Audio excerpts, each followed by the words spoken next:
Jaké konkrétní přínosy může umělá inteligence přinést podniku či jednotlivcům v oblasti kyberbezpečnosti? A proč by měly společnosti využívání umělé inteligence implementovat do svých strategií?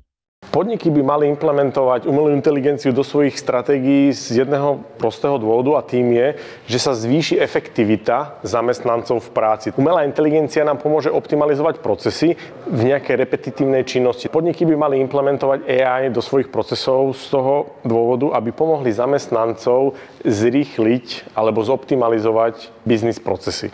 Lebo keď človek dneska sedí za tým počítačom a vymýšľa napríklad nejaké texty alebo nevie si radu s nejakým obsahom alebo potrebuje niečo vytvoriť, tak tá AI je v podstate taký nakopávač tej kreativity. Takže toto je vec, na ktorú ju používam ja a potom si tie výstupy dotvorím samozrejme sám. Sú rôzne typy, rôzne nástroje, ale ten klasický je samozrejme ChatGPT alebo Copilot. Ak ste v Copilote, tak máte výhodu, že ten Copilot pozbiera informácie z vašich firemných zdrojov a dokáže vám vytvoriť lepšie texty, lepšie prezentácie a pospájať tie rôzne vstupy do jedného krásného výstupu. Jaká jsou největší rizika spojená s používáním umělé inteligence, zejména v kontextu ochrany citlivých dat? Môže sa stať, že keď zadáme nejaké informácie do AI a nemáme dobre nastavené privacy settings v tom danom konkrétnom prostredí, v ktorom tú umelú inteligenciu používame, tak niekde na druhom konci sveta nám tieto dáta môžu istým spôsobom vytiec von, keď niekto iný zadá prompt. Takže vlastne je to o tom, aby bolo správne nastavenie to prostredie umelej inteligencie, v ktorého ho používame a potom samozrejme zabezpečiť tie vstupné brány do tej umelej inteligencie a to sú tie tzv. Identitou, ktorou sa tam prihlasujeme. Takže minimálne zapnúť dvojfaktorové overovanie alebo napojiť to na tzv. Korporátny single sign-on, čiže mať jednu identitu, ktorú bránim a tou sa potom pripájam na ďalšie služby v rámci firmy.